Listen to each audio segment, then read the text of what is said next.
na ng mga bata ang dapat isaalang-alang na mga kumukontra sa anti-cybercrime law. Ito ang sinabi ng grupong Responsible Use of Internet for Social Empowerment o RISE kaugnay sa mga negatibong reaksyon laban sa naturang batas. Ayon sa grupo, dapat lang na may panuntunang sinusunod ang mga gumagamit ng internet, lalo't kahit mga musmus na bata ay may kakayahan gumamit nito na posibleng ma-expose sa pornografiya at cybersex kung walang batas na pipigil dito. Dapat din umanong may katuwang na responsibilidad ang mga internet users at hindi dapat gamitin ang mga social network para sirain ang isang individual.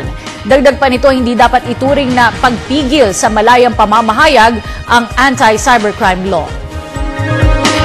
Wala namang absolute freedom of speech and freedom of expression eh. Dapat maging responsable ka sa mga sasabihin mo. Siyempre, ang pinaka-importante is protection for the children.